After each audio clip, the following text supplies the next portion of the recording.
అదే RTV app వార్తల్ని క్షణాల్లో చదివే అవకాశం ఉంటుంది. ఒక న్యూస్ పేపర్, ఒక టెలివిజన్ ఛానల్ మీ చేతుల్లో ఎప్పుడూ ఉంటాయి. ఉమ్మడి వరంగల్ జిల్లాలో అవినీతి అధికారులు ఒక్కొక్కరిగా పట్టుబడుతున్నారు. చిన్న చిన్న విషయాలే కాకుండా పెద్ద పెద్ద కేసుల్లో సైతం తమ చేతివాటం ప్రదర్శిస్తుండడంతో బాధితులు ఏసీబీని ఆశ్రయిస్తున్నారు. దీంతో ఏసీబీ వలలో చిక్కుకుంటున్నారు అవినీతి అధికారులు. ఈ నేపథ్యంలోనే తాజాగా 6,000 లంచం తీసుకుంటూ గుగులోతు గోపాల్ అనేటువంటి ఒక ఇరిగేషన్ ఏఈ తాజాగా హనుమకొండ ఎస్బీఐ బ్యాంకు దగ్గర 6,000 లంచం తీసుకుంటూ ఏసీబీకి పట్టుబడ్డాడు. ఇతను పాలకుర్తి మండలం అంటే జనగామ జిల్లా పాలకుర్తి మండలానికి సంబంధించి ఇక్కడ గుడిగుంట తండాకు చెందినటువంటి ఒక మాజీ ఎంపీటీసీ దగ్గర 6,000 రూపాయలు లంచం తీసుకుంటూ పట్టుబడ్డాడు. గతంలో చేసినటువంటి పనులకు డబ్బులు ఇవ్వాలని చెప్పి డిమాండ్ చేశారు. గతంలో దాదాపు 15,000 లంచం అడిగితే చిన్న చిన్న పనులకు కూడా మేము అంత డబ్బులు ఎలా ఇచ్చుకోవాలి, కొత్తగా ఏర్పడ్డటువంటి గ్రామ పంచాయతీలకు సంబంధించి వచ్చేటువంటి ప్రాఫిట్ ఏంటి, గ్రామాలని డెవలప్ చేయాలన్నటువంటి ఉద్దేశంతో ప్రభుత్వాలు అన్ని రకాల చర్యలు తీసుకుంటుంటే మేము మీ లంచాలు ఇచ్చుకోవడంలోనే సరిపోతుందన్నటువంటి ఒక ఆందోళన కూడా వీళ్ళు వ్యక్తం చేస్తున్నారు. చివరికి గతంలో కట్టినటువంటి స్కూల్ బిల్డింగ్లు కానీ కొన్ని గ్రామ పంచాయతీ బిల్డింగ్లకు కూడా దాదాపు 30-40 లక్షలు పెట్టినా కానీ తమ బిల్లులు ఇంకా రాలేదన్నటువంటి ఒక ఆందోళన ఒకవైపు వ్యక్తం చేస్తుంటే ఇక ఇరిగేషన్కు సంబంధించినటువంటి మోటార్లు, అలాగే స్టార్టర్లు, అలాగే వాటర్ పంపు వాడకాలకు సంబంధించినటువంటి పనుల నిమిత్తం అంటే చిన్న చిన్న పనులే గతంలో చేసిన వాటికి ఇక్కడ డబ్బులు డిమాండ్ చేశారు.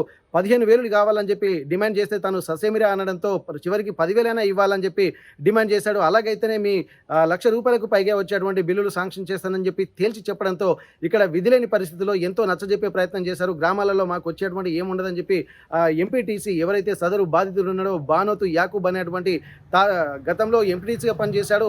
అలాగే గతంలో సర్పంచ్గా ఉమ్మడి గ్రామ పంచాయతీకి పనిచేశారు. తన భార్య కూడా ఇప్పుడు తాజా మాజీ ఎంపీటీసీగా పనిచేస్తుంది. ఈ నేపథ్యంలో కూడా ఇక్కడ కొన్ని గ్రామ అభివృద్ధికి సంబంధించినటువంటి పనుల నిమిత్తం ఇక్కడ పనులు పూర్తయ్యాయి, ఒక ఫైల్ మీద సంతకం పెడితే సరిపోతుంది, మీరు ఆ డబ్బులు కావాలంటే మాత్రం ఖచ్చితంగా మాకు ఇవ్వాల్సినటువంటి ముడుపులు ఇవ్వాల్సిందే అని చెప్పి తెగేసి చెప్పాడు.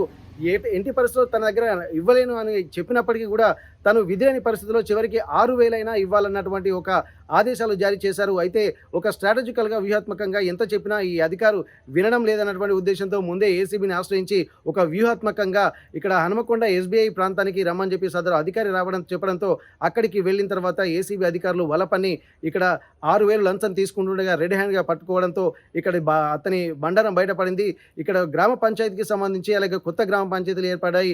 పాలకుర్తిలోని గుడిగుంట తండాకు మాత్రం కొత్తగా ఏర్పడ్డ గ్రామ పంచాయతీలో ఇదొక భాగము. దాదాపు ఒక 300 నుండి 350 ఓట్లు కూడా లేవు. చిన్న గ్రామ పంచాయతీ నుండి ఇంత లంచాలు ఇచ్చిన తర్వాత అభివృద్ధి ఏం జరుగుతుందన్నటువంటి ఒక ప్రశ్న కూడా వీళ్ళలో తలెత్తున్నటువంటి పరిస్థితి. ఏది ఏమైనప్పటికీ కూడా అవినీతి అధికారులు ఎవరైనా సరే ఇక్కడ శిక్షకు గురికక తప్పదనేది నీతివంతంగా పనిచేసే వాళ్ళు ఉంటే ఇలాంటి వాళ్ళ ఆట కట్టించవచ్చు అనేటువంటి ఒక విధంగా నిరూపించి చూపించాడు బానోతు యాకూబ్.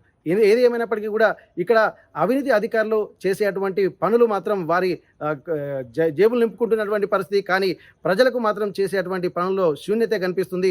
ఎప్పుడు లంచాలకు అలవాటు పడ్డ వాళ్ళు ఇలాగే కంటిన్యూ చేస్తూనే ఉంటారు తప్ప వాళ్లకు సంబంధించినటువంటి ఒక అభివృద్ధి కార్యక్రమాల వైపు దృష్టి సారిస్తే కొత్తగా ఏర్పడ్డటువంటి గ్రామాలు బాగుపడతాయన్నటువంటి ఒక ఆలోచనలు కూడా అక్కడ గ్రామ పంచాయతీకి సంబంధించి నాయకులతో పాటు గ్రామస్తులు కూడా వ్యక్తం చేస్తున్నటువంటి పరిస్థితి.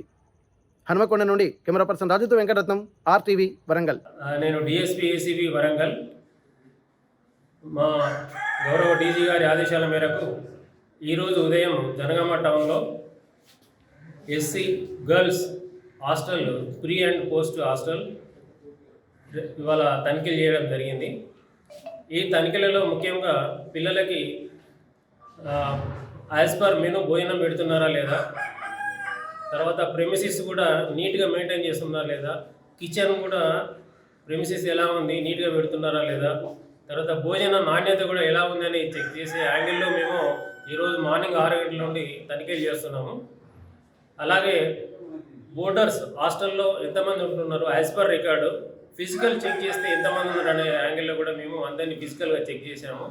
ఇప్పటి వరకు జరిగిన ఈ తనిఖీల్లో మాకు తెలిసింది చాలా వేరియేషన్స్ ఉన్నట్లుగా తెలుస్తున్నది. విద్యార్థుల సంఖ్య కూడా యాజ్ పర్ రికార్డ్ ప్రకారంగా 110 ఉండే, రాత్రి 73 మెంబర్స్ అని రాశారు. ప్రస్తుతం చెక్ చేస్తే మాత్రం 60 మందే ఉన్నారు. అలాగే వాళ్ళకి ఇచ్చే మెనూ ప్రకారం కూడా వాళ్ళకు యాక్చువల్గా ఈరోజు అరటిపండు తర్వాత పులిహోర పెట్టాలి, కానీ అరటిపండ్లు కూడా ఇవ్వలేదు. అలాగే ఎగ్స్ 3 టైమ్స్ ఇవ్వాలి, తర్వాత నాన్ వెజ్ పెట్టాలి మెనూ ప్రకారంగా. వాళ్ళకు సరిగా అందించట్లేదని చెప్పి వాళ్ళు పిల్లలు చెప్తా ఉన్నారు. వాళ్ళ స్టేట్మెంట్స్ రికార్డ్ చేసాము. అలాగే బాత్రూమ్స్ కూడా అసలు క్లీన్ లేవు. డ్రైనేజీ కూడా అసలు లీకేజెస్ ఉన్నాయి. పిల్లలకు అనారోగ్యం కావడానికి ఆస్కారం ఉంటుంది. ఇవన్నీ కూడా మేము ప్రొసీడింగ్స్లో రాస్తాము. ఇంకా తనిఖీలు కొనసాగుతున్నాయి. మరిన్ని వీడియోస్ కోసం ఛానల్ ని సబ్స్క్రైబ్ చేయండి. లేటెస్ట్ అప్డేట్స్ కోసం వాట్సాప్ ఛానల్ ని ఫాలో చేయండి. అండ్ లింక్ డిస్క్రిప్షన్ లో ఉంది.